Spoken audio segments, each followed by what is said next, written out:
CA junks Mandaluyong's riding-in-tandem ordinance meant to deter riding-in-tandem crime? What this means for Mandaluyong and other cities battling riding-in-tandem crimes discussed in Motoring Forum. Crimes perpetrated by hoodlums riding in tandem on motorcycles have long been a bane for most cities. Snatching, armed robberies, assassinations by criminals riding in motorcycles are regularly reported in the news. Many cities, Mandaluyong City included, have resorted to many solutions to curb riding in tandem crimes. One of Mandaluyong City's solutions was to issue ordinances. Ordinances number 550 series of 2014, number 595 series of 2015, and number 694 series of 2018 that in effect prohibited motorcyclists riding in tandem if the backrider is a male and unrelated to the motorcyclists. When Mandaluyong City implemented the ordinances meant to curb riding in tandem, it was met with objections and criticism. It caused inconvenience on motorcycle riders, including those from outside the city and unfamiliar with the ordinances. There were also questions about how the ordinances impinged on the right of motorcycle riders to fully enjoy benefits of owning two-wheeled vehicles. Other questions raised issues about profiling backriders as criminals. Some even raised the question of gender and discrimination.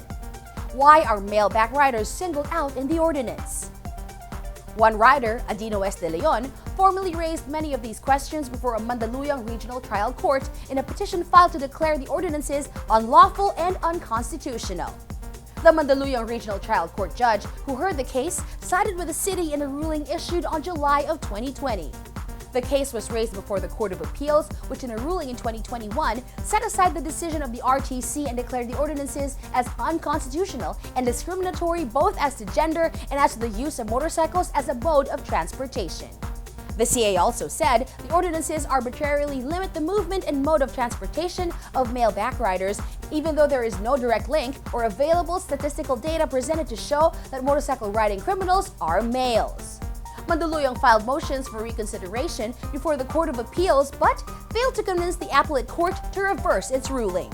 In the resolution dismissing the motions for reconsideration, the appellate court said the arguments presented merely rehashed the points already passed upon by the court in the original 2021 decision.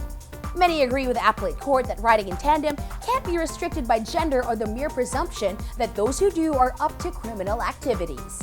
Perhaps Mandaluyong and other cities, as well as the police at the local and national levels, should look at working harder at catching riding in tandem criminals and making them pay for their crimes. That would be the better deterrent. Motorcycle owners and riders already have to deal with frequent and prevalent checkpoints to prove that they have their licenses and their rides are duly registered with the LTO. They shouldn't have to deal with having to prove their backriders are law-abiding citizens and relatives in the first degree. That's our Motoring Forum this week, courtesy of Suzuki Philippines.